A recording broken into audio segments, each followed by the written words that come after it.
Saudações, você está no Adoc Podcast. Hoje eu estou aqui com Eduardo Cunha, que não é o deputado Eduardo Cunha. A gente está com o advogado Eduardo Cunha, com um sobrenome bem peculiar. Eu vou até pedir para ele se apresentar. Antes disso, só vou pedir para você se inscrever nesse canal. Se você gosta desse conteúdo, assina o Clube de Membros. Você pode nos ajudar a continuar produzindo esse conteúdo. E obrigado pela sua presença. Doutor Eduardo, por favor, se apresente aqui no nosso podcast. E como que pronuncia esse sobrenome, rapaz? Primeiro, Luan, muito obrigado pelo convite. Uma satisfação muito grande estar aqui com você. Obrigado a vocês que estão nos assistindo. Acompanhem o trabalho do Luan, muito bacana, muito interessante. E essa ferramenta, o podcast hoje, é valiosíssima para quem mexe com rede social. O meu nome é Eduardo Levenhaupt da Cunha e eu costumo dizer, Luan, que eu sou o Eduardo Cunha do bem e que o do DEM está preso. E isso é uma forma de você, na advocacia, é fundamental na advocacia que a gente consiga uma marca, criar uma marca, né? Então, Eduardo Cunha, em função do meu homônimo preso, me ajudou e me facilitou bastante, porque eu sempre dizia isso nas minhas apresentações, que eu era o Eduardo Cunha do bem, estava solto, e o do DEM estava preso. Hoje não está mais. Mas Nossa, eu que sempre... ótimo trocadilho. Isso, mas é importante que você faça isso. E na advocacia você percebe isso também. Você é meu colega advogado e exercendo esse trabalho, que é um trabalho de advocacia, mas vinculado ao jornalismo. Mas é importante que a gente saiba contar histórias, né? É importante que você consiga montar um enredo para captar a atenção de quem está lhe ouvindo. Cara, antes de tu falar, eu acho que eu sei para onde que tu tá indo aqui falando, mas eu gostaria de perguntar uma coisa. Tu é um cara que, pelos seus cabelos brancos, a gente percebe que você tem uma certa idade. E eu percebo que tu tem uma atividade bem grande nas redes sociais. E eu queria saber como que tu despertou para esse lado. Tá o bom. que te levou para isso? Tá bom. Mas deixa antes eu lhe contar, e me lembre de responder essa pergunta para você. Tá. Mas deixa eu lhe contar como é que é o nome, né? De onde é que apareceu o nome Levenhaupt. Na verdade, eu nasci Eduardo Cunha. Uhum. E meu pai dizia que pobre não tinha que ter nome pomposo.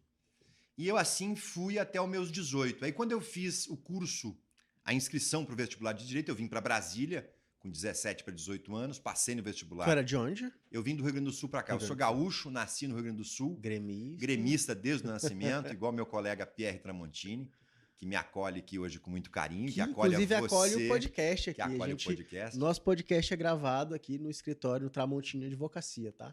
Que Para quem não sabe ainda. Que é um amigo muito querido. E vim para cá, fiz o vestibular para Direito, fui aprovado.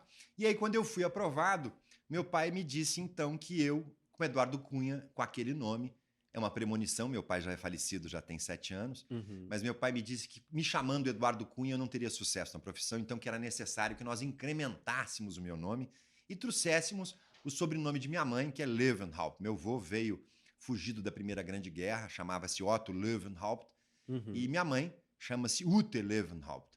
Então eu acrescentei e me passei então em chamar Eduardo Levenhaupt da Cunha. Alemão. Isso, alemão. Então este nome hoje me identifica, as pessoas me conhecem por Eduardo Cunha, por ser o Eduardo Cunha do bem, e está solto até hoje, e também pelo sobrenome Levenhaupt, que traz alguma dificuldade, mas cria-se uma marca, como é uma marca Tramontini. Né? Então é importante que se tenha isso na advocacia, que tenha essa preocupação. Então, daí nasceu o nome, eu não me chamava, isso até criou um pouco de dificuldade, porque os meus colegas de escola me conheciam por Eduardo Cunha, e eu troquei de nome, então eu já me formei Eduardo Levenhaupt da Cunha. Então eles não me localizavam. Tempos depois, já com as redes sociais ativas, é que a gente acabou se encontrando. Essa história de mídias sociais, isso é muito interessante, porque o meu colega Juliano diz que eu sou um dinossauro do direito, e ele tem razão. Eu sou bem mais velho que o Juliano. Juliano é um jovem, um grande amigo, um querido amigo. E Juliano dizia que eu ia acabar, porque eu resisti muito. Tu vem de uma advocacia completa, super tradicional. E eu vou lhe dizer mais. Muito mais do que não isso. Tem como não vir não tem como. Foi o que você viveu. Eu não acreditava, Luan, em nada disso. Então, eu tinha um sócio, e meu sócio, apesar de ser um pouco mais velho que eu, ele era muito mais avançado. Eu era muito retrógrado. Então ele comprou um computador e queria que eu tivesse, porque nós éramos sócios, mesa na frente da mesa, e ele queria que eu tivesse o mesmo computador que ele tinha essa preocupação. E eu resisti, eu falei, não, façamos o seguinte, compremos então um PC, e havia um protetor de tela, não sei se você lembra, Lua, que eram peixinhos dentro de um aquário. Nossa, do Windows 90 Isso, tanto. claro, por aí. Eu sou dessa época e sou bem antes disso. E aí eu sugeri para ele que a gente comprasse a tela oca, o PC oco, e dentro do PC nós instalássemos um aquário. Com os peixinhos ali, aquilo ficaria como protetor de tela. Porque eu disse a ele que eu nunca usaria isso. Hoje eu tenho duas, tenho necessidade de uma terceira tela, faz falta.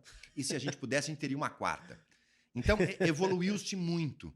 E Juliano tem razão quando disse isso. Né? Eu sou, de fato, um dinossauro do direito. E dentro daqueles meus colegas que têm a minha faixa etária, eu tenho hoje 57 anos, caminhando para 58, a passos largos, poucos têm a mesma habilidade que eu tenho. E por que isso aconteceu? Veja bem, Luan, quando eu comecei, e eu cito isso com muita frequência para mostrar o quanto as coisas mudaram. Quando eu comecei, a gente procurava um processo judicial no Tribunal de Justiça, e aí existia uma máquina redonda grande, e aí você dizia assim, Luan, aí apertava-se a letra L, a máquina girava, parava no L.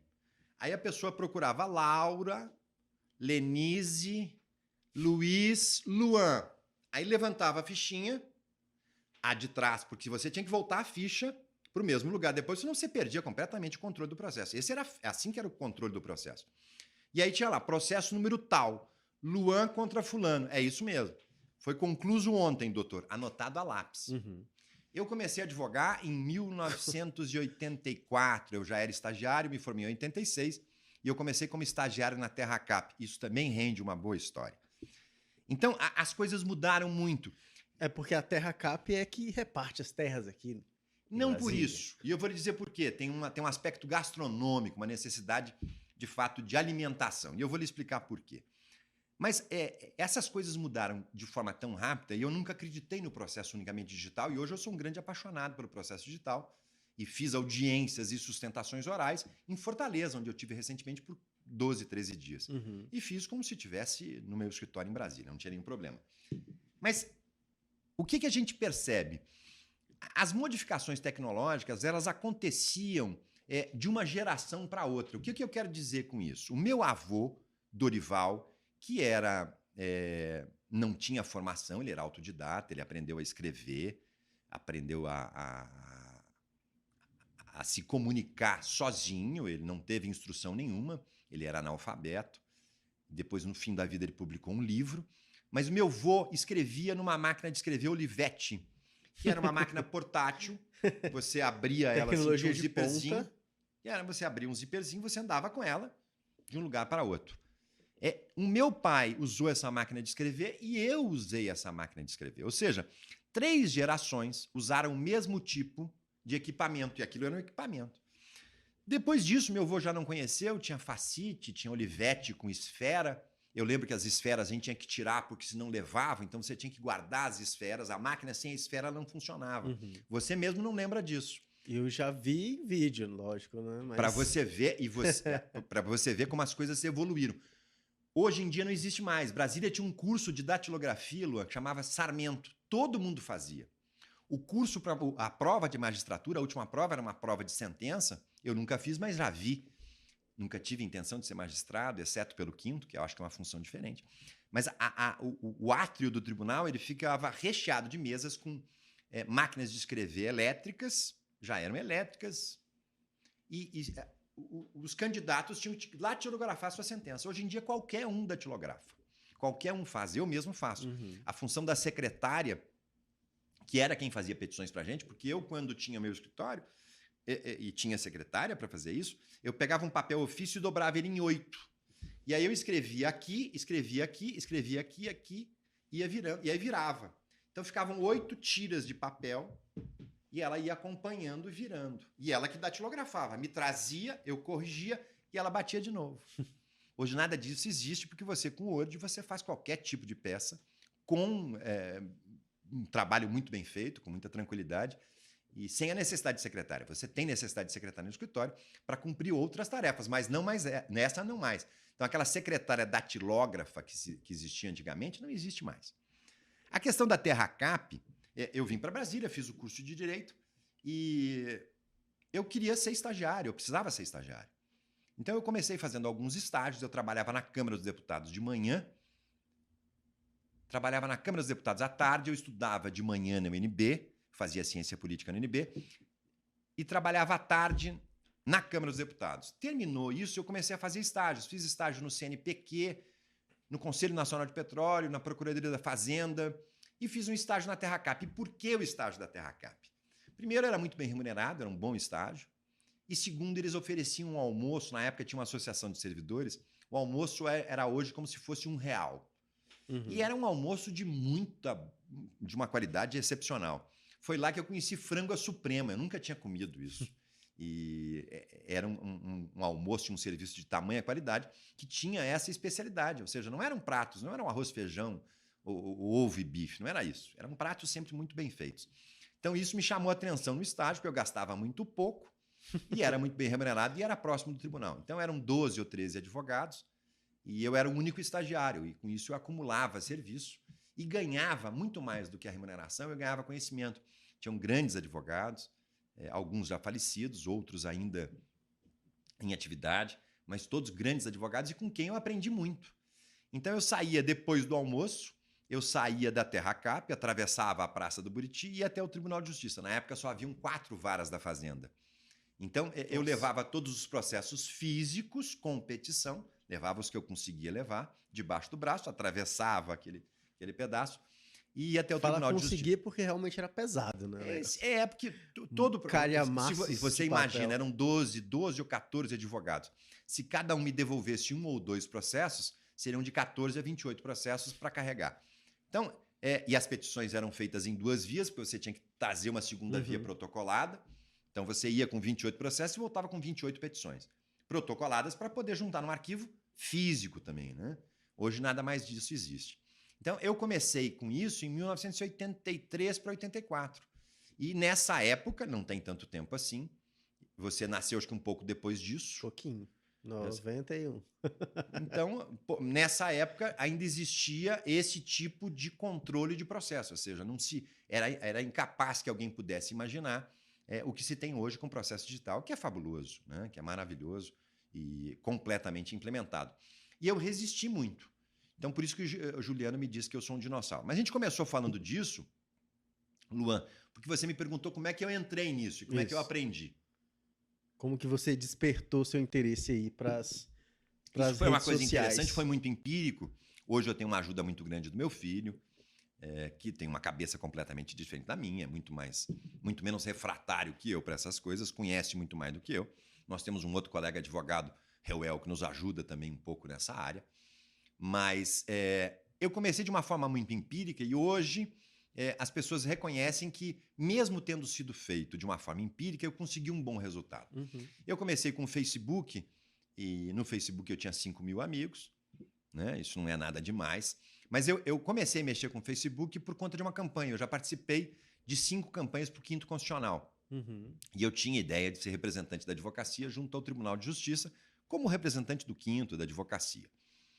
E eu precisava fazer com que o meu nome fosse conhecido. Você participou competindo? Competindo, sempre. Uhum. E tive na lista 2 vezes, e estive na lista tríplice 2 vezes, estive na lista sextupla 4 vezes. E fui desembargador eleitoral do TRE, e a eleição do TRE é feita de forma diferente porque não passa pelo Conselho, ele já começa no Tribunal de Justiça. Mas eu, na indicação para o TRE, num quórum no Tribunal de Justiça de 40, eu tive 39 votos. Ou seja, eu sempre tive um bom relacionamento e consegui construir uma imagem de seriedade e respeitabilidade dentro da advocacia. Então, construí o Facebook, eu tinha 5 mil amigos, e fiz isso em função de uma primeira campanha. Não sei se em 2014, que foi a primeira vez quando eu consegui subir numa lista tríplice, junto com a desembargadora Simone. Eu era o segundo da lista, a desembargadora Simone era a primeira, foi escolhida. E aí depois a campanha continuou e nas 2 últimas já havia o Instagram. E aí eu senti a necessidade de migrar. Uhum. Primeiro porque o Facebook ele limita as suas amizades em 5 mil. Achava que não era desnecessário, e o meu filho, em especial, dizia que não fazia sentido o Eduardo Cunha 2, né, o segundo. Uhum. Então eu migrei para o Instagram.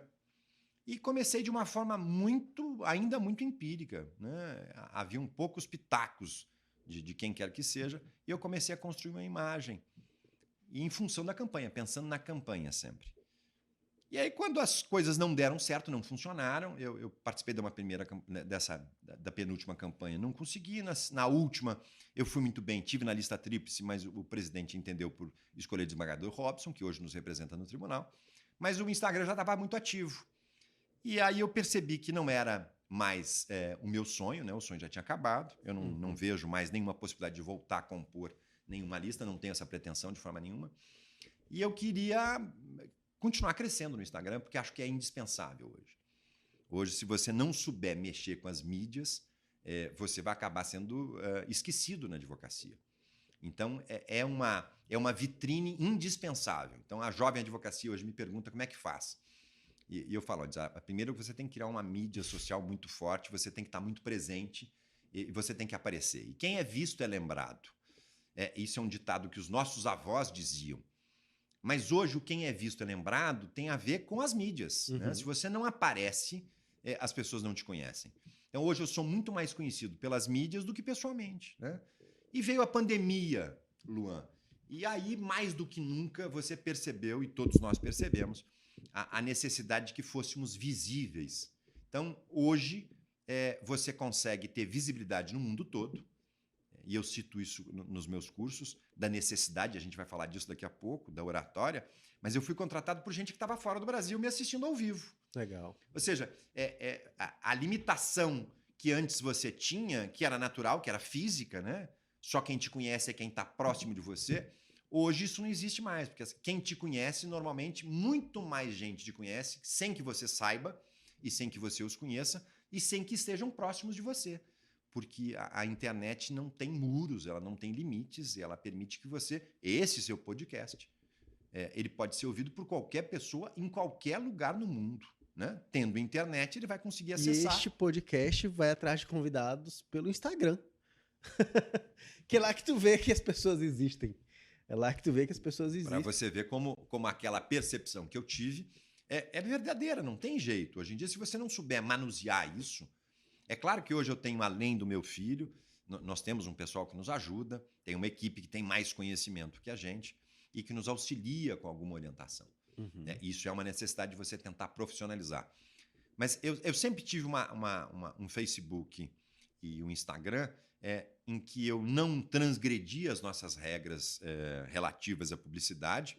O próprio Juliano, houve uma vez em que se discutiu isso na OAB, Juliano ainda sendo nosso presidente, ele citou que o meu Instagram era um exemplo do que poderia ser feito sem se ultrapassar. Porque a gente não pode fazer propaganda de trabalho, não pode fazer promessa com relação à advocacia. E eu sempre fiz uma propaganda, e na verdade o produto, e essa é a grande dificuldade, porque o produto é você mesmo. Você que está se vendendo, né? Então, você pode se vender sem falar do seu produto, você fala da advocacia. Foi sempre isso que eu fiz. E aí eu comecei a perceber a necessidade e o espaço que se tinha com relação à oratória e passei então a investir nisso. E percebi isso de uma forma muito, muito natural, porque eu notei que meus colegas tinham dificuldade de falar em público, fazer sustentação oral. E a gente fala recentemente, Luan, na última sustentação, eu fiz sustentação oral na semana passada em 2 turmas cíveis. E nas 2 turmas julgaram-se 400 processos. Desses 400, só 40 advogados sustentaram, 20 numa e 20 na outra turma. Ou seja, 360 processos foram julgados sem a presença dos advogados. Vamos admitir que 60 processos sejam... Não é que não sejam 60, que seja metade, é exagero. Mas que metade disso fossem agravos onde não coubesse sustentação. Ainda assim, haveriam 180 processos em que o nosso colega advogado, nossa colega advogada, nós temos advogadas brilhantíssimas que sobem à tribuna com muita propriedade. Nós teríamos 180 processos que poderiam ter sustentação oral e que não tiveram. E aí eu procuro mostrar para os meus alunos, para os meus colegas advogados, que se você avaliar Por exemplo, todas as tabelas de OAB prevêem a possibilidade de oferecimento de memorial e sustentação oral distintamente. Mas na nossa tabela daqui, Luan, o valor mínimo para memorial é R$6.000 e sustentação é R$6.000. Ou seja, a gente está falando de R$12.000. Se você multiplicar, e aí é fácil, quem estiver nos ouvindo, você pode fazer essa conta de cabeça, multiplicar 12 vezes 180, para você fazer ideia de quanto de dinheiro foi posto na mesa e ninguém pegou. Então, quando a gente fala de dificuldade da advocacia, de como é que eu faço, está difícil para começar, eu falei, olha a oportunidade que nós temos, que nos é oferecida toda semana e ninguém faz. Ou seja, eu percebi que havia a possibilidade, principalmente em razão da dificuldade, do medo que as pessoas sentem de enfrentar a tribuna, de trabalhar nisso. E eu trabalho em duas frentes. Primeiro, tentando ensinar com o meu curso, com mentoria, mas também tem colegas advogados que não querem fazer o curso, não querem mentoria, mas querem que eu faça a sustentação oral. E aí eu passo a trabalhar só nesse particular, fazendo sustentação oral e memorial nos tribunais de justiça e no tribunal, no STJ e no STF. Então, hoje eu tive um convite para fazer uma parceria desta natureza em Porto Alegre, que é perfeitamente viável, perfeitamente possível. Sim. Né? Mas a partir do Instagram. Legal. Então, é isso que te abre o campo de trabalho. Então, quando a gente for pensar em dificuldade, a advocacia não está fácil, invista na sua imagem, invista numa rede social que seja sólida, apareça, crie um nicho de mercado, se especialize, torne-se a referência, crie uma autoridade acerca daquele assunto e apareça. Né? As pessoas precisam saber que você existe. Porque antigamente o contato se fazia. Outro dia eu procurei meus cartõezinhos, eu ainda tenho. Né? Mas a gente tinha livros em que você guardava os cartões dos seus colegas, cartões profissionais, não só de advogado, mas de várias outras atividades profissionais. E hoje não se tem mais cartão, né? Você não tem mais isso. Você faz referência, você quer me conhecer, você me procura no Instagram. E você consegue me conhecer e saber quem eu sou a partir dali. Né, das redes sociais, das mídias sociais que estão disponíveis para quem quer que seja. Me fala uma coisa. A gente percebe que, de fato, as pessoas têm dificuldade em oratória, assim, desde o banco da faculdade, de fato. Vai apresentar um trabalho, se é uma apresentação pública ali, as pessoas já correm, né? Ainda mais em uma tribuna, né? Está no trabalho, algo mais sério, tem uma formalidade. Quando tu percebe que a pessoa tem esse bloqueio, tu tá em alguma mentoria, como que tu costuma trabalhar para a pessoa quebrar esse bloqueio? Isso acontece muito. E é fundamental que a gente perceba que a oratória é fundamental, não é só na advocacia, não é só na faculdade. Não, de forma alguma. É em qualquer campo profissional, mas na advocacia é fundamental. Se você não souber falar na advocacia, esqueça. Seja talvez um consultor, mas não um advogado. E você não vai me contrariar, mas você não consegue citar um único grande advogado que não saiba falar.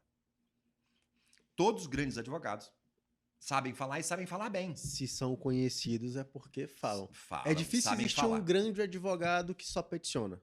O cara escreve muito bem, mas... Não sabe vender o seu peixe, que é o que eu falo. Você tem que saber vender seu peixe. Você tem que ter essa capacidade de sedução, de persuasão. E a oratória é uma capacidade de você seduzir o outro com a sua conversa, com a sua história. Você tem que ser um bom contador de história para conseguir seduzir quem quer que seja. Sua namorada, seu namorado, não interessa. Você tem que seduzir e conseguir vender o seu produto. E na advocacia o produto é você. É você quem tem que se oferecer e mostrar para a pessoa, o seu cliente, que está querendo lhe contratar, que você é a melhor escolha, independente do preço que você cobre. Porque o primeiro argumento é, eu quero você independente do seu preço, porque você é o melhor. E isso você só consegue se você tem uma boa capacidade de persuasão. Isso você desenvolve com oratória. E a oratória não é fundamental só na advocacia. Na faculdade é fundamental. Quando você apresenta o seu trabalho, quando você apresenta o TCC, é sim fundamental.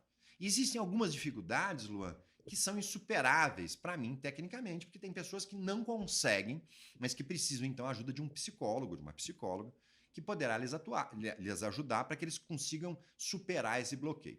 Mas, normalmente, a grande parte das pessoas tem esse medo natural, que eu tenho, que todos nós temos, que é natural, é normal. E você vai se surpreender de descobrir que grandes oradores tinham dificuldade.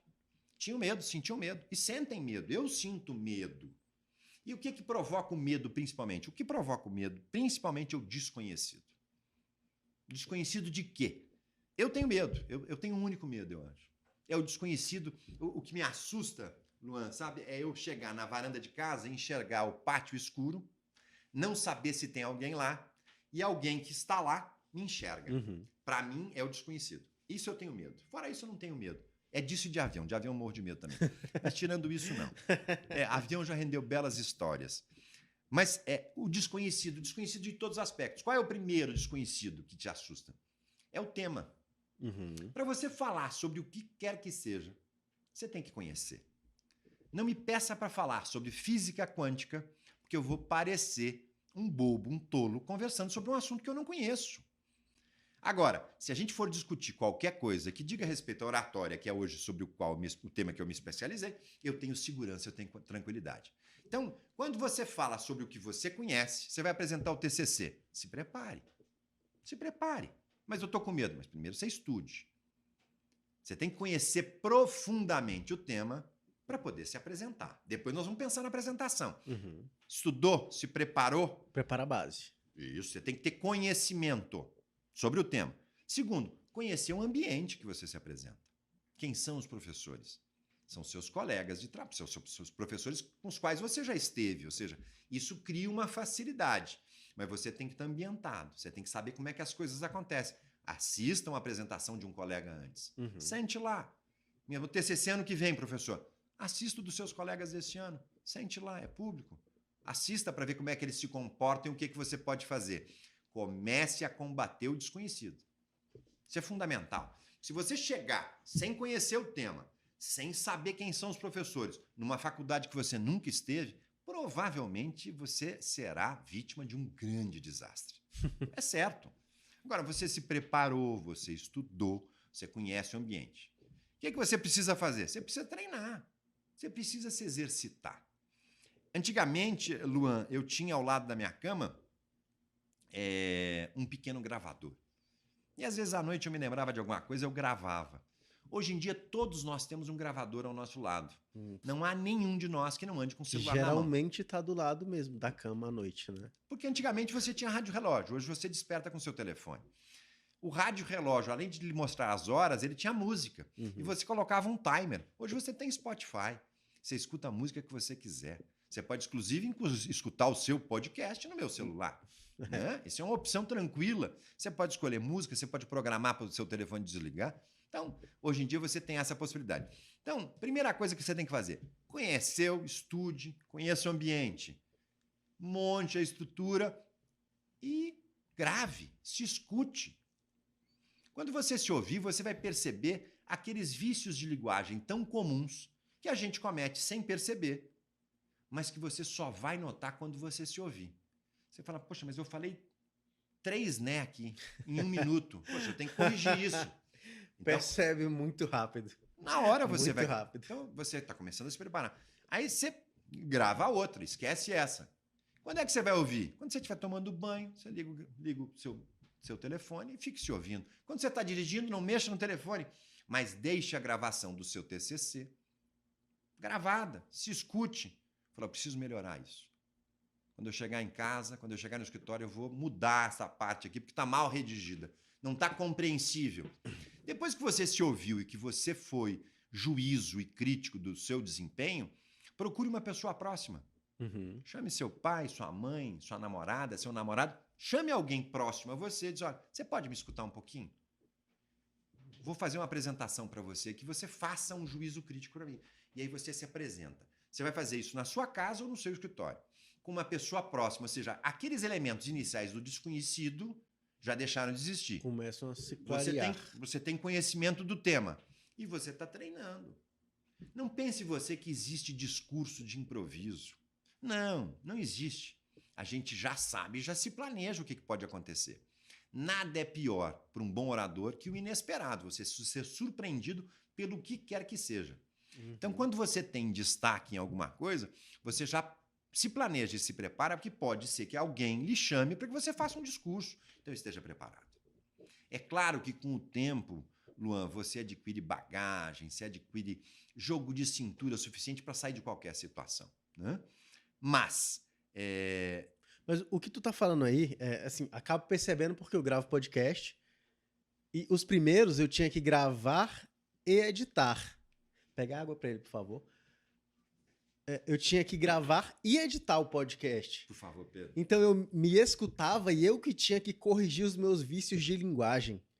Então, então eu era obrigado a fazer, né, a me corrigir ali. Então eu ficava pensando, cara, se eu falar direito, eu vou ter menos trabalho aqui pra editar. Mas o que tu tá falando faz total sentido, porque Claro. tu começa a perceber os teus vícios de linguagem que tu vai corrigindo automaticamente depois que tu vai falando. Tu percebe que tu vai gaguejando. Tu percebe o quanto é importante fazer uma pausa em determinado momento do discurso, Sim. porque tu percebe que é conveniente, enfim. A pausa é fundamental em qualquer discurso. Ou seja, mesmo que seja para você respirar, usa-se a pausa para chamar a atenção daquilo que você tenha dito ou de alguma coisa que você queira dizer. Uhum. Porque a pausa, às vezes, chama mais atenção do que você falando. Eu fiz uma pequena pausa aqui, você fica me olhando esperando que eu falasse. E eu não falei nada, eu fiz uma pausa. De propósito, né? né? De propósito. Você estava me esperando falar. Eu chamei a sua atenção sem abrir a boca. Sem abrir a boca. Eu fiz uma pausa. Então, num discurso, quando você faz a pausa, primeiro, você respira, você sente o clima e o ambiente e você consegue chamar a atenção. E você modula a sua voz na forma de você se apresentar. Ou seja, você vinha num ritmo, você faz uma pausa, todo mundo toma fôlego junto com você e você continua. É aquele professor que tá dando aula, o aluno tá conversando, de repente a voz do professor cala. E aí você é obrigado a tentar saber o que tá acontecendo. Alguma coisa está acontecendo. Então, a pausa é fundamental. É muito importante que você saiba usar isso. Então, aprender a falar, eu não acredito em dom. É claro que existem algumas pessoas que têm o dom. Mas mesmo que tenham o dom, muitos dos que têm não sabem nem utilizá-lo. Você precisa trabalhar. Você precisa burilar esse dom para que você possa, então, se tornar um bom orador. Tu ainda faz isso hoje, de repetir? Se tiver alguma coisa muito importante, tu vai por exemplo, uma sustentação oral. Tu vai traçar ali as linhas do que tu vai falar. Sem tu dúvida. repete. Sempre. Você tem que ter uma estrutura lógica para apresentar seu raciocínio. Uhum. Até porque eu sou muito questionado hoje, as pessoas, mas você perde muito. Eu falo, mas ninguém me procura para fazer jogo contra o Ibis. Quando me procuram é porque a gente vai pegar o ataque do Flamengo. O atual, né? Eu não sou flamenguista, ou seja, não, mas... eu não entro num jogo quando você está ganhando. Porque se você está ganhando, fala, para que eu vou chamar o Eduardo? Uhum. Não faz sentido. Quando a coisa começa a ficar complicada, você fez um péssimo primeiro tempo, você está perdendo de 3-0, você fala, agora a gente vai precisar do Eduardo, que pode ser, que ele consiga pelo menos empatar o jogo pra gente.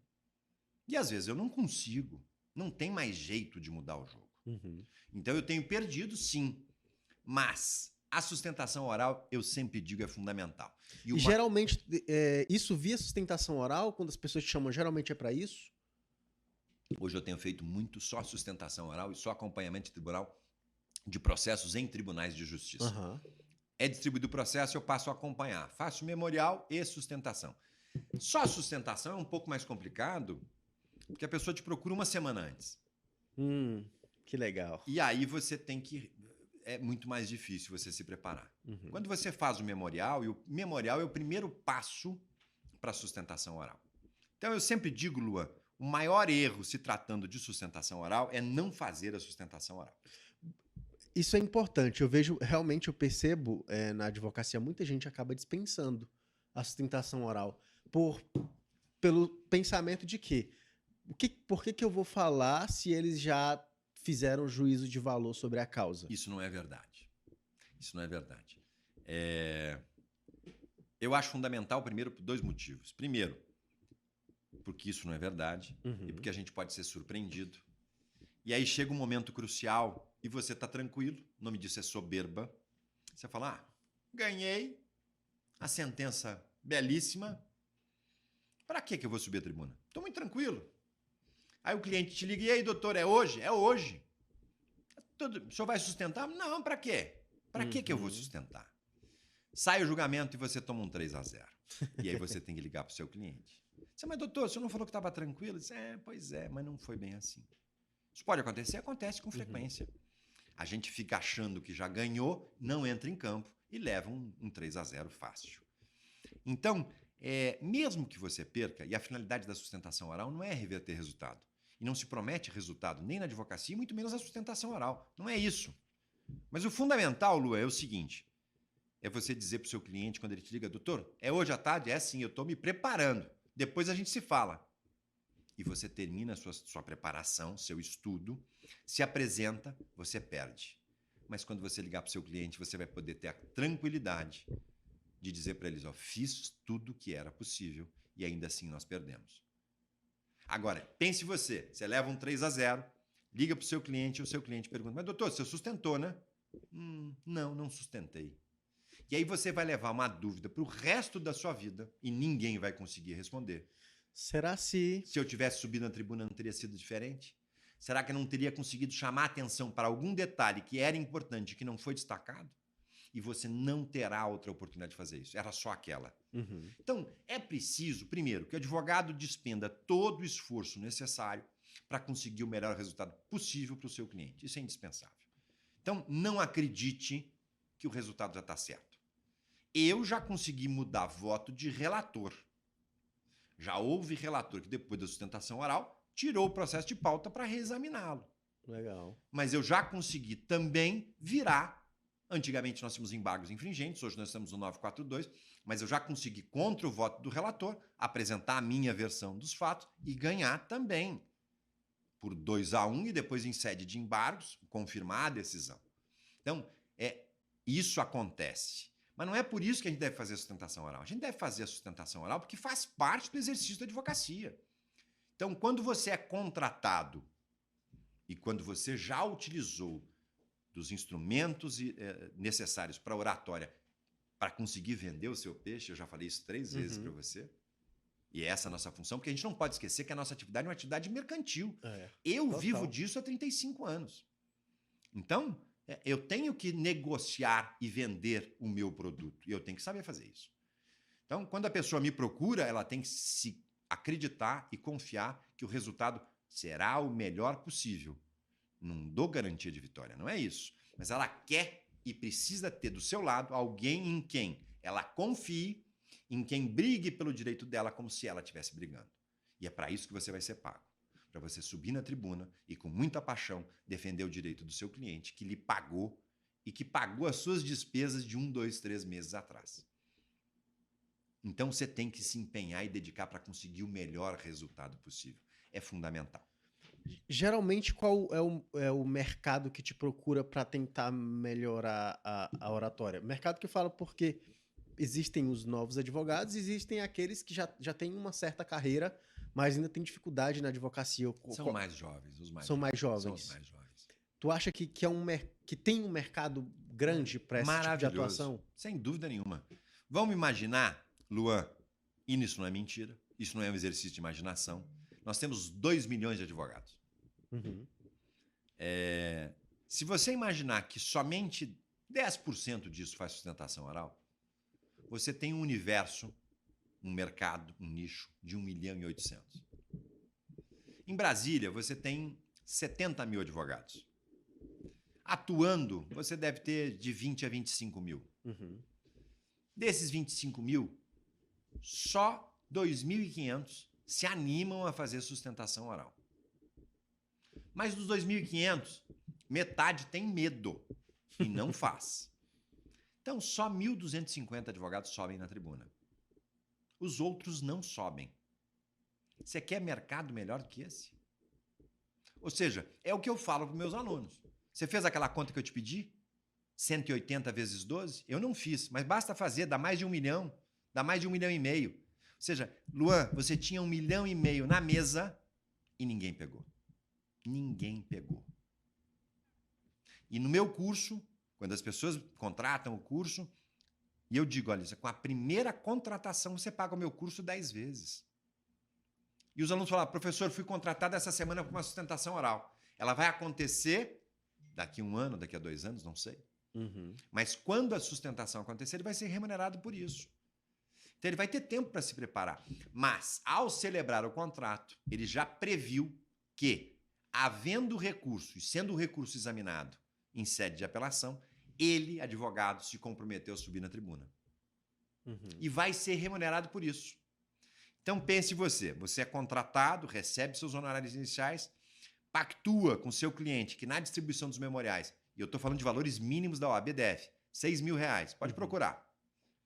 Aliás, quem assinou isso, acho que foi Pierre Tramontini. Ele participou da tabela de honorários. Isso. A da atual, do DF. Isso. Então, você tem memorial R$6.000. Na sustentação oral, você ganha R$6.000. A sustentação oral, por si só, ela é importante, sem dúvida nenhuma. No contrato, tu costuma separar isso? Sim. Se a pessoa quer. Mas você tem que vender o produto, ou seja, não funciona uma coisa sem a outra. A não ser que não caiba a sustentação oral. Nem todos os casos cabem. Mas nos casos que caem, é importante que você faça memorial e sustentação. Por quê? Porque o memorial, primeiro, é o trabalho que começa a dar estrutura, dar corpo para a sua sustentação oral. Porque você faz um enxugamento, você faz uma peça pequena com um resumo dos pontos principais que você pretende sustentar na tribuna. É óbvio que o memorial e a sustentação oral não são dissonantes. Pelo contrário, eles se completam e são absolutamente complementares. Um precisa do outro. Né? Então você começa a montar a estrutura e que você conhece o processo. Feito isso, você se apresenta para o relator do processo. Então, logo feito for distribuído, seja distribuído, você vai, agenda o encontro, entrega seu memorial de forma virtual. E o relator vai falar, eu me lembro desse advogado, Dr. Luan. Ele me entregou o memorial, tem 3 meses. O caso dele é uma assistência médica que foi negada. Lembro. E aí você pede a sustentação oral. Quando você subir na tribuna, ele vai lembrar de você e vai lembrar do seu caso. Porque antigamente, muito embora os processos fossem distintos, eu sempre dizia que havia necessidade, Luan, que você desse uma cara para o seu processo. Agora, mais do que nunca. Porque eu costumo dizer que o processo digital, ele é havaiana. Porque ele não solta tira, ele não tem cheiro, ele é a mesma cor, ou seja, ele é absolutamente asséptico. Você não consegue identificar um processo de outro. Primeiro porque ele não existe, ele é virtual. Antigamente você via assim aquela pilha de processos, tinham processos rosa, amarelos, azuis, verdes, brancos. Cada procedimento tinha uma cor. Crime era um rosa mais claro, ordinário era verde, cautelares eram azuis, ou seja, e aí você conseguia identificar o processo olhando assim. Quantidade de volumes já você sabia, aquele meu processo tem 5 volumes. E a sua petição era uma petição distinta, diferente, o papel era mais grosso. Falar, meu processo é aquele lá, ó. Pode buscar ali, ó. Tá ali embaixo, ó. Tô vendo ele daqui. Isso hoje em dia não é possível. Então, quando você identifica o processo com você, com a sua cara, fica diferente. Você vai falar, doutor Luan esteve comigo, me entregou o memorial, eu lembro desse caso e tô pronto para votar. Vamos ouvir o doutor Luan. Aí você fala. Quando você falar e o relator lembrar de você, você já fez a entrega também para os outros 2 vogais e já previu a possibilidade de ampliação do quórum e entregou para os outros 2 com composição plena de 5. Então, quando você sobe na tribuna, você já fez toda uma preparação prévia. E aí você combateu todos os males que provocavam, que poderiam provocar o seu nervosismo.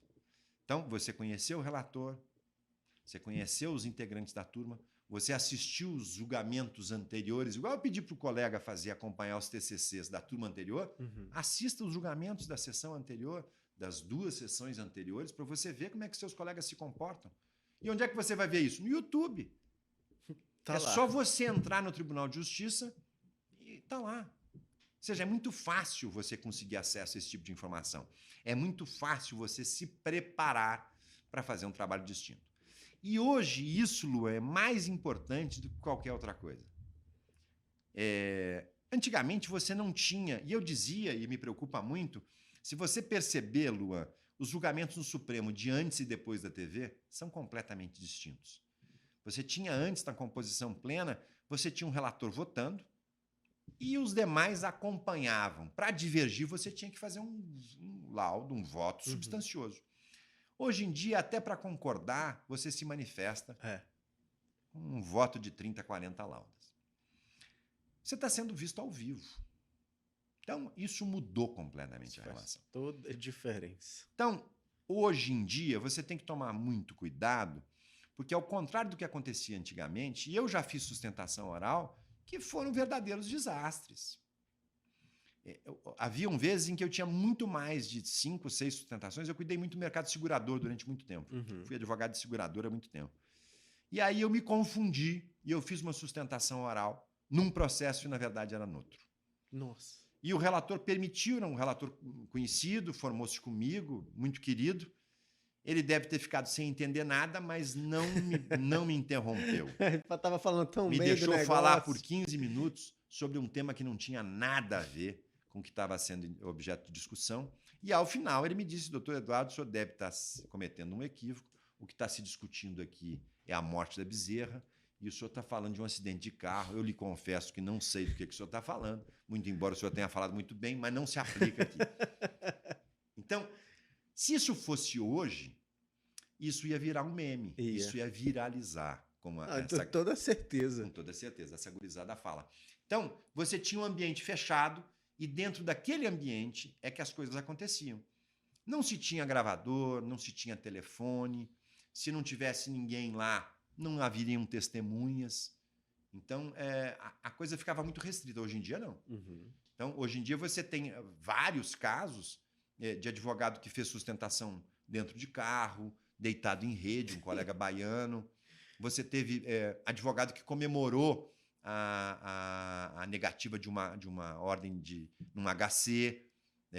Muito embora ele tenha perdido, ele achava que o cliente dele não merecia, mas ele soltou um impropério ao vivo. Nossa, que Você tenso. viu um advogado recentemente no DF que compartilhou conosco um momento de higiene pessoal durante seu banho. Ele esqueceu de desligar a câmera. Ou seja, a amplitude que tem um equívoco hoje, ela é ilimitada. Então, o que chama atenção, isso é cultural. Bizarrice. Isso é cultural. Se você abrir o jornal hoje, você vai perceber, Lua, não se tem nenhuma notícia de um grande feito, de um bombeiro que salvou uma vida, de um médico que resgatou 20 pessoas que estavam passando por uma dificuldade, de alguém. Isso não vende. Agora, o médico que por um deslize, por um descuido, por cansaço, tenha ou não tenha conseguido salvar uma última vida daquelas 20 que ele salvou, esta última vida que foi perdida, essa será a manchete e o médico será conhecido. Então, você tem que tomar muito cuidado com relação a seu comportamento. E por isso, mais do que nunca, você tem que estar muito consciente de que o seu papel e o seu comportamento frente à tribuna e frente às câmeras tem que ser desempenhado de uma forma muito tranquila, muito altiva, com muita competência e seriedade. Porque senão você vira meme. Então, aquele colega que estava tomando um banho e que permitiu que você assistisse seu banho, com certeza, Luan, ele não sustentou. Ele não deu conta de sustentar, né? Como porque é que o banho sustenta depois? Não consegue. Como é que faz? E me fala uma coisa. Como que tu percebe o feeling quando tu tá sustentando agora nesse ambiente online? Tu vem, logicamente, tu sustentou muito ali presencialmente, teve esse costume e a gente sabe que muita sustentação oral vai permanecer no online, né? Como que tu faz? É necessário, né? Muitas vezes a gente ter um feeling de quem tá ouvindo, nosso, né? Para quem a gente tá falando. O segredo é o seguinte: não seja cansativo. Uhum. Faça diferente, faça bem, faça melhor. Chame a atenção das pessoas. Se você conversar com uma conversinha besta, uma modorrenta, sem chamar a atenção das pessoas, porque você não está sabendo convencê-las, ninguém vai prestar atenção em você. Então, é o que eu falo. Você está andando num shopping, Luan, e você e sua esposa, sua namorada, passeando no shopping, aí tem uma TV de 75 polegadas, e o vendedor da loja olha para você e diz: o senhor está precisando de uma TV nova. E eu sei, e eu tenho o que o senhor quer. Sente aqui, entre aqui com a sua jovem, linda esposa e vamos conversar, vou lhe servir um café Como o senhor se chama? Luan. Muito prazer, por favor, entre aqui. Ele foi gentil e educado, fez um elogio para sua esposa, colocou você sentado num bom sofá na frente daquela TV nova que você, Luan, pelo preço, não tem condições de comprar naquele momento. Mas ele, vendedor, disse, olha, mas eu vou fazer o seguinte, eu vou lhe facilitar de tal forma, o senhor vai pagar isso em 24 vezes. E essa TV tem garantia de 48.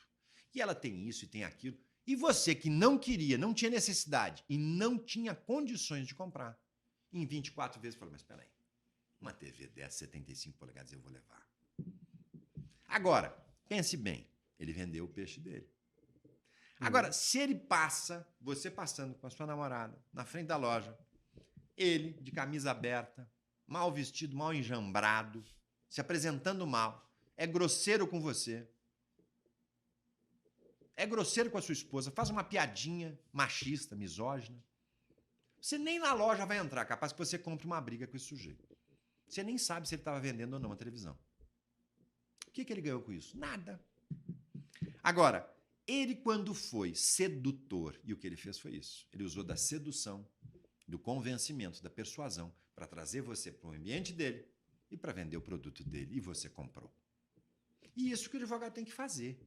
Então, no ambiente virtual é muito mais difícil, sem dúvida nenhuma, mas a gente consegue perceber. Agora, não adianta, seja ambiente virtual ou não, se você, advogado, advogada, tiver uma conversa chata, eu não estou falando de voz chata, não, porque isso não existe. Não pode começar com aquela voz, causa-me estranheza as alegações do réu. Não queira, seja natural. Você fala assim? Ninguém fala assim.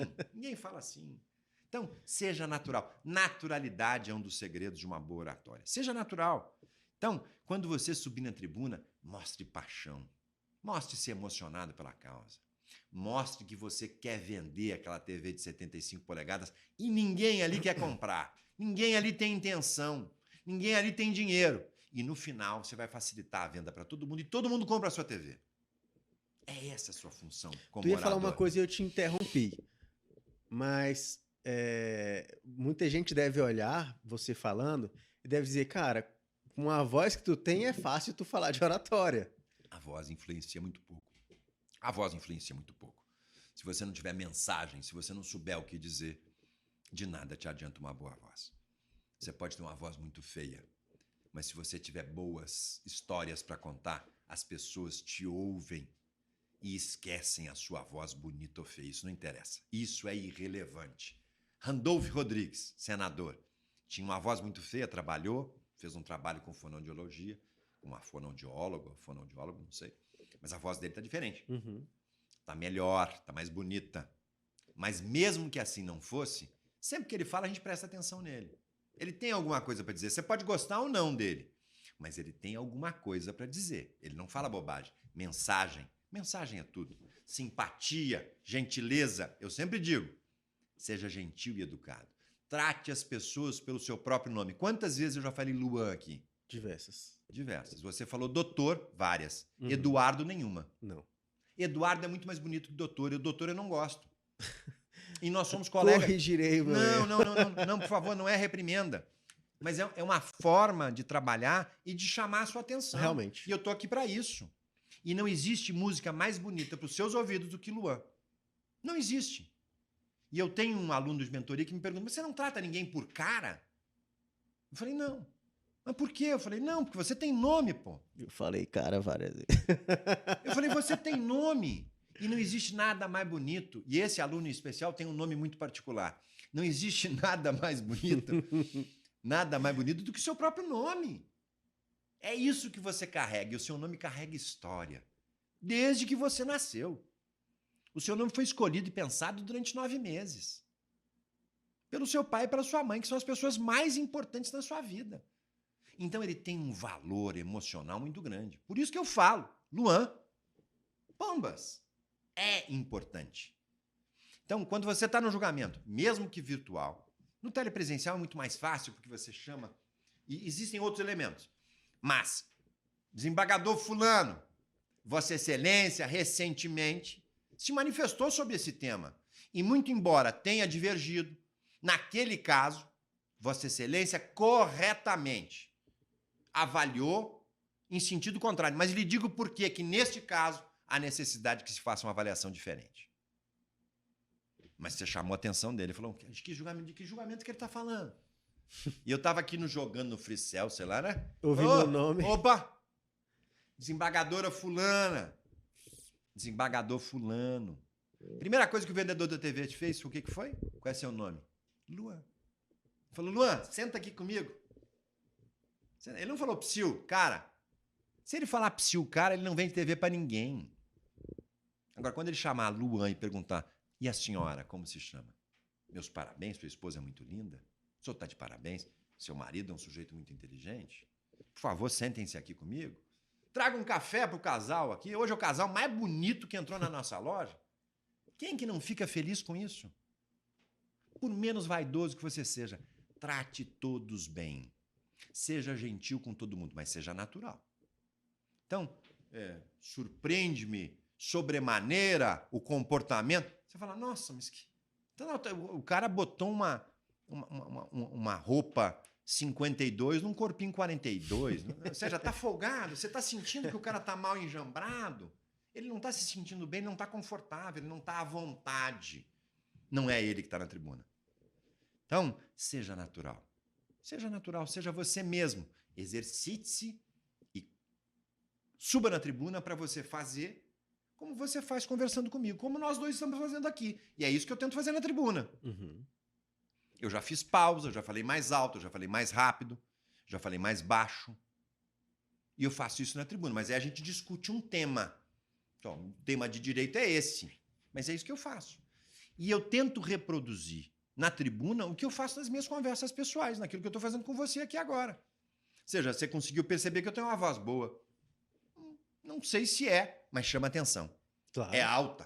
Você fala, isso alta, ajuda. Tem uma projeção isso boa, ajuda, tem um grave bom. Ajuda. Chama a atenção das pessoas. Ninguém dorme. Eu não deixo ninguém dormir. Mas você não subiu na tribuna para vender uma televisão de 75 polegadas? Ninguém quer comprar. Se eles dormirem, eu não vendo. E eu dependo dessa venda. Eu sou comissionado, Luan. Eu preciso vender essa TV. Não vendi uma TV essa semana. E se eu vender, eu pago minhas contas. E é com aquele casal que está passando ali agora. E eu vou lá para a porta. Mas eu estou sendo natural. Não vou inventar. Uhum. Não vou falar, pô, sabe? Tem que ser verdadeiro. Porque senão você vai falar, cara, deixa de ser babaca. Deixa de ser otário, cara. Você nem me conhece. Você está me tratando, sabe? Então, saiba se comportar para poder convencer as pessoas e ser persuasivo. Saiba contar histórias. Envolva as pessoas. Olha, eu estava aqui sentado pensando, quando vi aquele casal bonito passando, eu falei, são eles. São eles que hoje irão levar para casa esta TV maravilhosa, o último lançamento da Samsung. Me desculpe, o Marchand. Vão levar esse último produto da Samsung. Eu vi vocês de longe. E eu percebi, a novela de hoje à noite e o Netflix, vocês vão conseguir assistir nessa TV. Isso não é TV. Isso aqui é uma tela de cinema. E é uma tela de cinema para ficar muito bem posta na frente da cama de casal do quarto de vocês. É o espaço que vocês têm. E vocês vão conseguir ter cinema em casa. A pipoca é por minha conta. Vocês levam a TV e eu compro a pipoca. Ou seja, você vem, conta uma história, você não vai se sentir atraído? Sua mulher lhe cutuca assim e fala, vamos ver essa TV? Nossa TV tem 32 polegadas, ele está me oferecendo uma que é o dobro. Você sabe que sempre foi meu sonho. Vamos olhar e dizer, amor, não está dando. Não vamos escutar, não custa nada. Não custa nada escutar. Aí você olha a TV e você fala, nossa, maravilhoso. E o cara te oferece condições para comprar, te oferece facilidade, te encanta, te seduz. É essa a palavra mágica, sedução. Então a arte de uma boa oratória está na sedução. Sem dúvida, você tem que ser sedutor. Para ser sedutor, você tem que se instrumentalizar de diversas formas. Você tem que ter uma boa história. Você não basta ser um cara bonito, pintoso, um Brad Pitt da vida, mas se você fala gagueja, fala besteira, é machista, fala uma bobagem pra moça, a moça fala, mas cara, você é bobo demais, meu irmão. E sem uma boa oratória, tu não consegue nem gravar um vídeo decente pra uma rede social sequer. Não, você não consegue. Né? Eu brinco dizendo que os bons oradores, isso eu tiro por mim, não. Meus dois anos, Martin Luther King e Barack Obama, sem dúvida. No cenário brasileiro, a gente tem alguma dificuldade, Mas, o que eu digo, antigamente, Luan, para que você... Eu sempre fui feio e pobre. Para que você conseguisse namorar com quem quer que seja, você tinha que ser um bom contador de história. Senão, eu andava de ônibus, cara. Eu comia cachorro-quente na frente da faculdade. Se eu não fosse um bom contador de história, eu não convencia ninguém que eu podia ser um bom cara. Então, eu tinha um colega, que hoje é procurador de justiça em Minas Gerais, nós brigamos por conta de namorada. Por conta de namorada. E nós íamos para Goiânia nos finais de semana. Ele tinha um pseudônimo, eu também tinha. E nós, de acordo com o pseudônimo que a gente adotava, que um dos dois dizia, nós tínhamos determinadas profissões. E a gente mentia o final de semana inteiro. Não se tinha rede social, não se tinha Instagram, ninguém andava com máquina fotográfica no bolso, ninguém registrava. A gente voltava para Brasília no domingo, morrendo de rir, com muita história para contar, e feliz da vida. Mas a gente desenvolvia a oratória. Eu vendia muita televisão em Goiânia. E hoje em dia você não precisa mais disso. Ao mesmo tempo que as mídias sociais facilitaram o alcance de quem quer que seja, diminuíram a distância em relação aos relacionamentos. Então, você não precisa mais ter uma boa história para conquistar um namorado ou uma namorada. Às vezes, uma conversa simples, você consegue se aproximar da pessoa e você acaba conhecendo ela depois. Antes não era assim que funcionava, né? Antes de mim, você tinha que fazer a corte da sua namorada, né? Guardadas as devidas proporções, era o que eu tentava fazer, cortejar quem quer que fosse, mas usando boas histórias. O meu marido, o meu amigo era um sujeito muito bonito, muito pintoso. Era um Hare Krishna, loiro, de olho azul. O cara era malhador. Então ele sempre tinha as melhores e mais bonitas namoradas. Mas as melhores e mais bonitas namoradas sempre tinham amigas muito bonitas. E eu sempre namorava com as amigas muito bonitas das namoradas do meu amigo. Então a coisa funcionava muito bem, com muita tranquilidade, mas sempre contando boas histórias. E hoje em dia não há mais necessidade disso. Então você perdeu a oportunidade de exercitar a venda de boas histórias, porque as coisas se tornaram muito mais simples, muito mais fáceis de serem resolvidas. Então eu costumo dizer isso brincando, porque você pode sim aprender a fazer essas coisas de forma muito tranquila. Você percebeu também, Luan, eu não citei o nome de nenhum dos meus amigos. E até porque nós brigamos, e a nossa briga foi porque havia um cinema em Brasília que chamava Cine Atlântida. E eu fui assistir um filme, era um lançamento, e quando acenderam-se as luzes, ele estava sentado com a namorada minha, que era dele também. 5 ou 6 cadeiras depois, as luzes se acenderam, ele olhou para trás, nós nos vimos e descobrimos que compartilhávamos a mesma namorada e brigamos por isso, infelizmente, porque era um grande amigo, era um grande parceiro e nos divertimos muito. Com essas viagens a Goiânia. Descobriram naquele momento? Foi no Cinema Atlântico, eu não lembro o filme, o choque foi tão grande que eu não lembro mais nem o filme. Mas devia ser alguma coisa. Era um lançamento, cinema lotado, e eu sentado sozinho, minha namorada não tinha podido ir porque tinha saído ao cinema com ele. Então talvez a próxima sessão ela fosse comigo, mas naquela ela foi com ele. E eu descobri assim, a nossa amizade acabou justamente por conta disso, e infelizmente. Sinto muita falta, era um grande amigo, era um grande companheiro, era um grande vendedor de televisões junto comigo. Ele é vivo ainda? É vivo. Ele está em Belo Horizonte, ele é procurador de justiça, e alguma vez que eu estive em Belo Horizonte eu ouvi.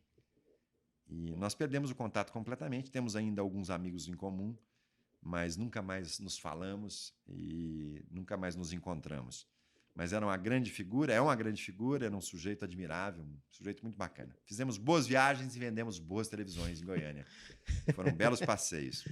Mas eu sempre quis ser orador, sabe? Eu sempre tive essa pretensão. E sempre acho que você tem bons oradores, você tem grandes líderes. Você não conhece bons oradores que não sejam grandes líderes. Então, eu na época de escola, nos últimos anos na escola... Aqui a oratória te destaca muito das outras pessoas, né? E permite que você seja um grande influenciador e que você canalize uma determinada energia no sentido de... Tu acaba tendo Tu é obrigado a assumir a posição de liderança. Mesmo que não seja, você não tem grandes líderes que não sejam bons oradores. Uhum. É isso, né? Para que você seja um bom líder e um grande líder, você tem que saber falar. Você tem que saber se pronunciar. As pessoas te ouvem, as pessoas te escutam e te acompanham. Isso é fundamental. Então, eu fui interno num colégio e as pessoas já sabiam que eu sempre fui muito contestador. Então, quando eu entrei para o internato, os internos me esperavam ansiosamente, de braços abertos, porque sabiam que eu ia reclamar das coisas que incomodavam a eles. E foi isso que aconteceu. Eu fiquei detido vários finais de semana por conta disso. Mas a minha chegada foi saudada porque eu exercia uma liderança no sentido de fazer e trazer as reclamações que eles tinham. E aí fiz a faculdade de Direito e sempre fui um contestador. E aí, ao fim da faculdade, Luan, eu usava uma calça de pano, eu usava um cinto trançado peruano, eu tinha uma bolsa de couro da feira essa feira da Torre, e eu tinha cabelo comprido, se isso é possível, e eu tinha brinco e não fazia barba. Ou seja, eu era um guerrilheiro urbano muito mal vestido. E aí pretendi, na minha turma foi feita uma eleição para se escolher o orador. E eu, com essa vestimenta, eu pretendi ser escolhido. É óbvio que eu não fui. É óbvio que eu não fui. E ali veio o meu primeiro aprendizado, o meu primeiro ensinamento para quem quiser ser um orador. Ou seja, não invente. Você tem um padrão pré-determinado de comportamento dentro do direito, dentro da advocacia, que você tem que observar. Não quer, sabe, pintar seu cabelo. Não adianta fazer guerra. Não adianta inventar. Né? Eu deixei de usar brinco, eu cheguei uma vez no Tribunal de Justiça e eu tinha uma pedra preta, não sei mais o nome que era. E aí eu cheguei carregando uma maleta e esqueci de tirar o brinco. E aí eu tinha que tirar o brinco com uma mão só, sem largar a maleta, sem que ninguém percebesse que eu estava usando o brinco. Imagina, chegar de brinco no Tribunal de Justiça. E aí eu tirei o brinco, guardei no carro, nunca mais usei, porque me convenci que não podia. Mas voltando à eleição de orador. Eu, quando subi na tribuna, muito embora já tivesse uma voz bonita e soubesse falar razoavelmente bem, coisa que eu ainda sei fazer até hoje, eu perdi a eleição. Porque alguns colegas meus que talvez não falassem tão bem, mas vestidos com terno, bem apresentados, barba feita, cabelo penteado, sem brinco, venceram a eleição. Na comissão de formatura fazia parte o conselheiro do Tribunal de Contas do DF, Renato Rainha. Uhum.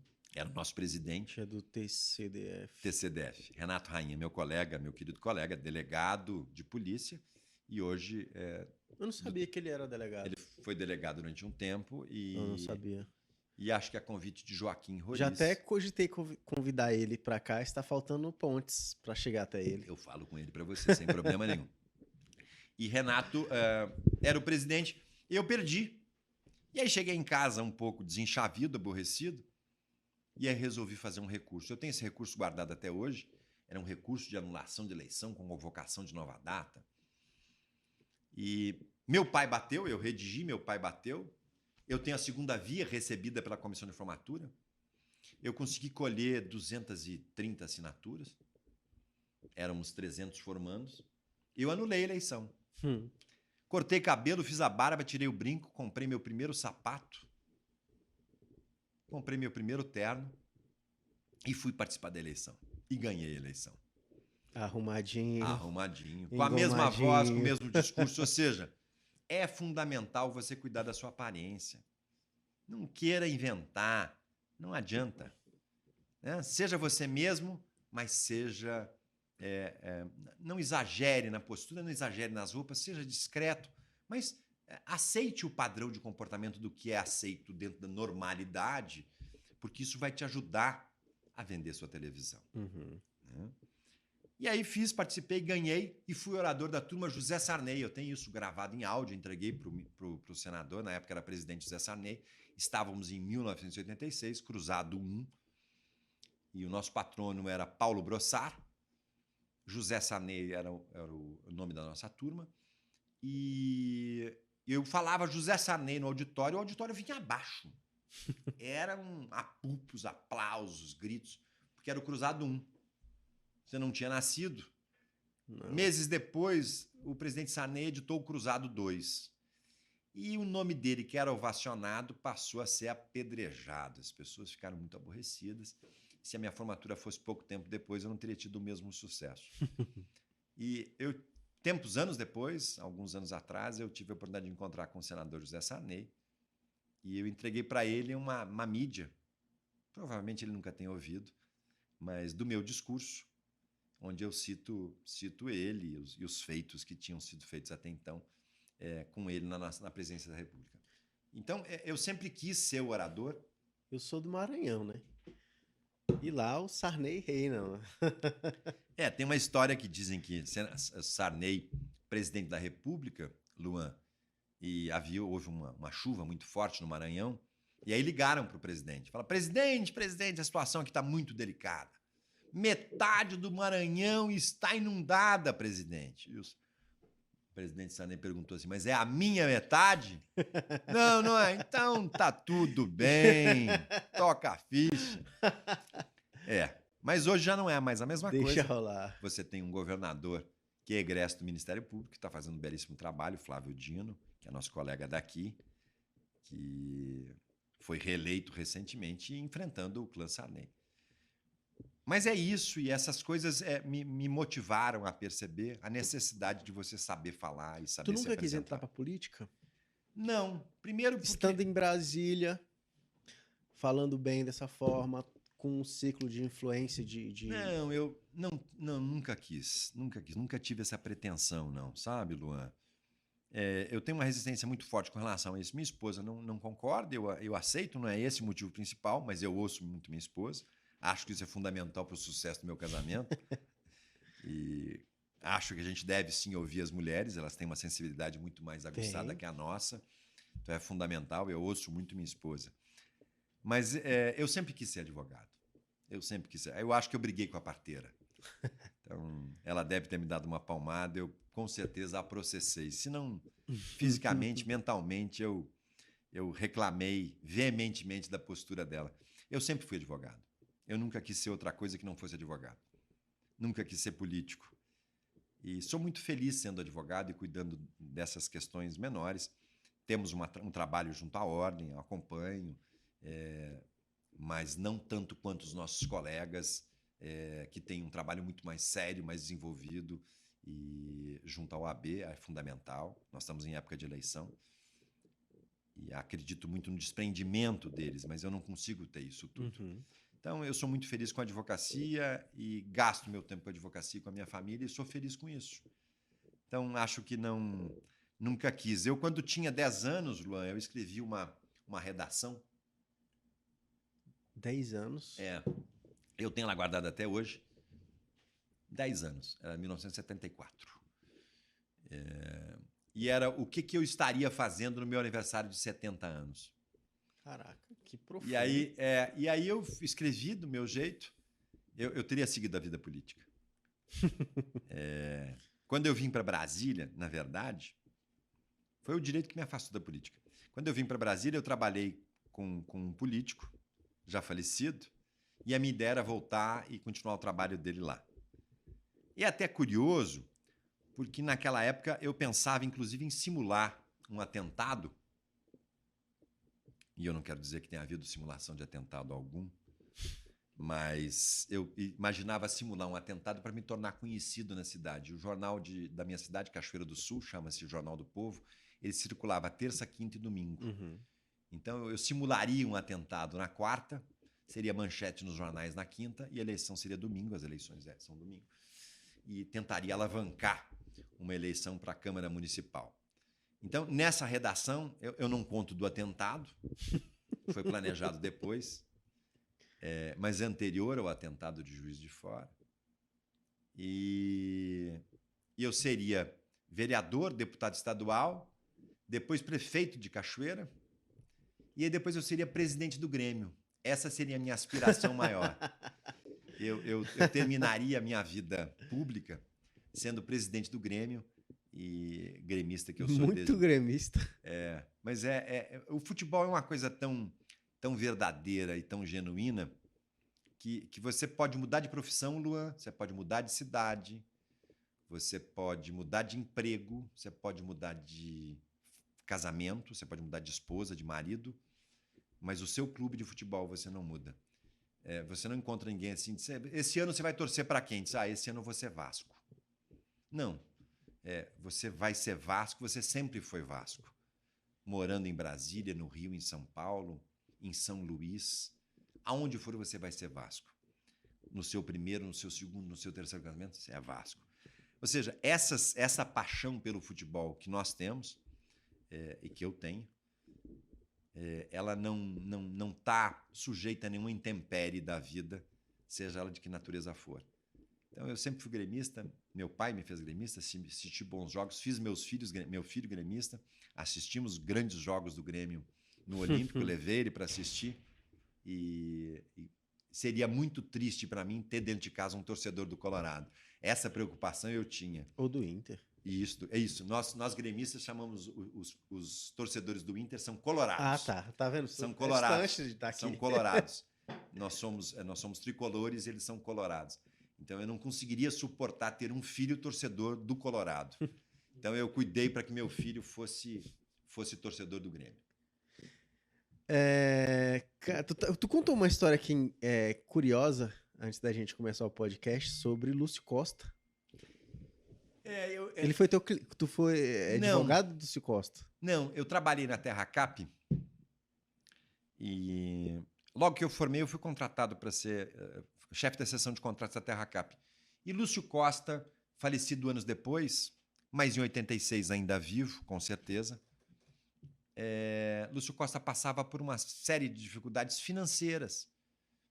E o governador José Aparecido, preocupado com isso, genuinamente preocupado com isso, fez um contrato de prestação de serviço. Lúcio Costa daria uma orientação com relação ao plano urbanístico de Brasília. E eu quero deixar registrado que eu sou um grande fã de Brasília. Brasília é uma cidade maravilhosa, fruto da genialidade de Lúcio Costa e Oscar Niemeyer. Então, Lúcio Costa foi contratado, pagou-se durante um determinado tempo um valor mensal para ele, que supria as necessidades básicas de Lúcio Costa, que morava no Rio de Janeiro. Ele tinha uma filha que era de um conselho de arquitetura, ligado ao governador e ao secretário de obras, que era Carlos Magalhães. Eu não me recordo perfeitamente o nome dela. Ela ainda é viva, provavelmente. E fez então um contrato com ele, ele recebeu, e esse contrato foi elaborado por mim, e eu colhi a assinatura de Lúcio Costa. Depois Lúcio Costa me mandou um bilhete escrito a lápis, agradecendo a mim que tinha elaborado e tinha colhido a assinatura dele. Tinha ficado... E aquilo tinha permitido que ele sobrevivesse de uma forma mais digna. E era um cuidado que o governo tinha que ter, sim, porque nós de Brasília devemos muito à genialidade desse homem fantástico, desse arquiteto encantador, que foi Lúcio Costa, que nos permitiu viver numa cidade maravilhosa como essa, que passados já... Brasília já tem 60 anos, né? E ainda é uma cidade moderna e maravilhosa, e nos dá muito gosto morar e viver aqui. Então, o governador José Aparecido foi muito correto, muito acertado em retribuir, mesmo que minimamente, ao que Lúcio Costa tanto fez por nós. E eu tenho esse bilhete guardado em algum lugar da minha casa. Se seu filho não tiver jogado fora. Pode acontecer, mas provavelmente esteja guardado no fundo de uma gaveta. E é bem provável que eu ainda não posso lhe afirmar com segurança onde que ele está, mas sei que está bem guardado. Cara, uma coisa que eu achei legal é ver tu falando sobre a advocacia. É bonito ver alguém que tem a paixão por uma profissão e realmente está dentro dessa profissão, né? E é difícil hoje ter pessoas interessadas pela advocacia. E eu falo que é difícil, assim, desde as cadeiras, desde a faculdade. A maioria das pessoas que estão sentadas ali são pessoas que querem concurso público, né? Por conta das carreiras jurídicas, etc. Mas eu gosto da advocacia e acho muito legal ter pessoas que nem você, que admiram a advocacia, que se empenham e que ensinam outras pessoas a arte da oratória, principalmente, que é uma arte importante pra gente, né? para quem está nessa profissão? Obrigado, mas é que, na verdade, a advocacia é uma profissão fantástica, maravilhosa. É a única profissão com previsão constitucional, nenhuma outra tem, só a nossa. E nós temos um papel fundamental dentro da sociedade civil brasileira. E nós, mais do que ninguém, deveríamos assumir o papel de protagonista das mudanças sociais que a nossa sociedade tanto reclama. Nós já tivemos OABs com muito mais destaque, com um desempenho muito mais lustroso do que se tem hoje. Eu trabalhei com o Reginaldo Oscar de Castro, que é uma das grandes inspirações que eu tenho na advocacia, e ele já foi presidente do Conselho Nacional da OAB. E eu acompanhei a OAB ao longo do tempo, e nós tivemos, na época de Collor, um dos movimentos sociais que encampou o impeachment de Collor foi a OAB. Na época nós tínhamos Marcelo Lavener e nós tínhamos a ABI com Barbosa Lima Sobrinho. E Marcelo Lavener era um sujeito encantador, maravilhoso, e conseguiu colocar a OAB e a advocacia no lugar de destaque que ela merece. Essa paixão é fundamental para que você exerça qualquer profissão que você escolha. E se você fizer aquilo que você gosta com paixão, você não sentirá cansaço nem desânimo. Acredite na sua capacidade, no seu potencial, acredite na capacidade, no potencial da advocacia e no que você pode fazer para transformar o nosso país num país melhor. Eu cresci ouvindo que o nosso país era o país do futuro. Infelizmente, eu cresci e o país do futuro não se apresentou como eu esperava. E o país que eu devolvo para os jovens de hoje é bem pior do que o país que eu recebi. Hoje nós somos presididos por uma pessoa que não acredita em ciência, que não acredita nas coisas mais serenas e simples da vida, que não tem empatia nenhuma pelo povo brasileiro e que deu as costas ao nosso povo como se o Brasil não merecesse a atenção que eu julgo, que eu entendo que seja devida.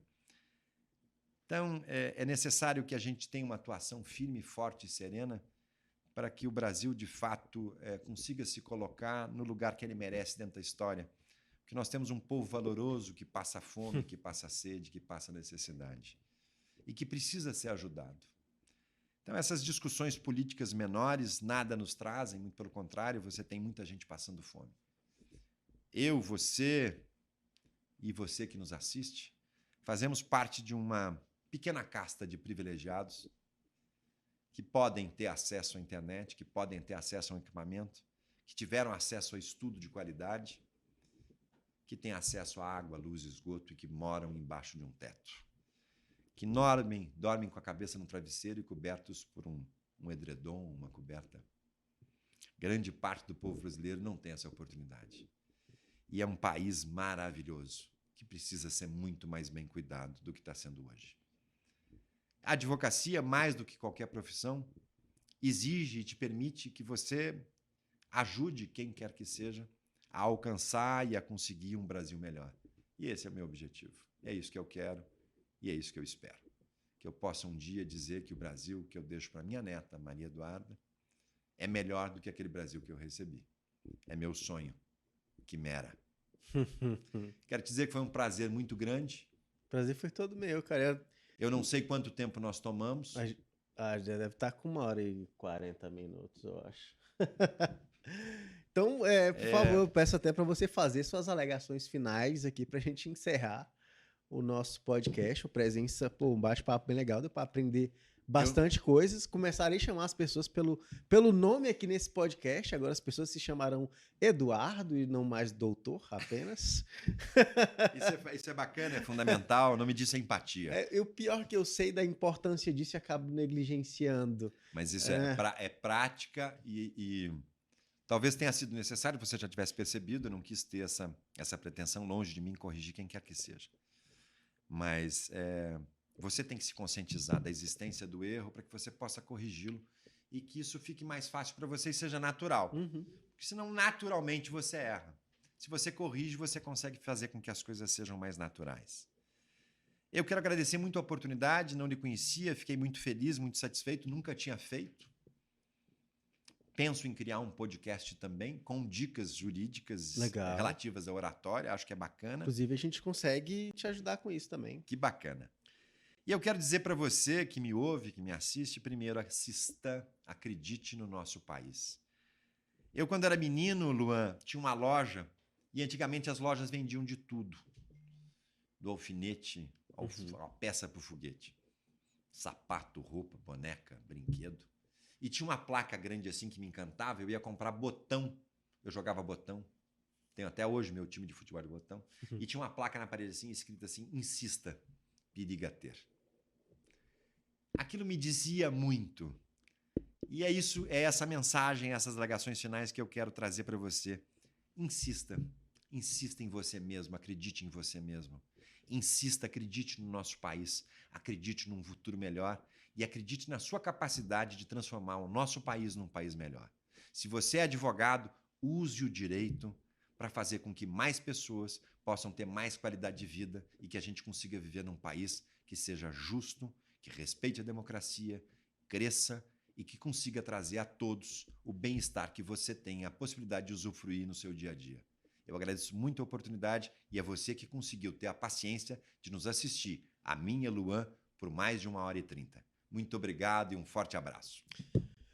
Obrigado pela tua presença, cara. A gente fica sempre muito feliz de conseguir ter acesso a bons convidados. E, pô, foi uma aula para mim aqui sobre oratória. Pude aprender bastante. Não? Estamos encerrando. Muito obrigado mesmo. E obrigado para você que nos ouve, nos assiste até aqui. Obrigado e até o próximo episódio. Tchau, tchau.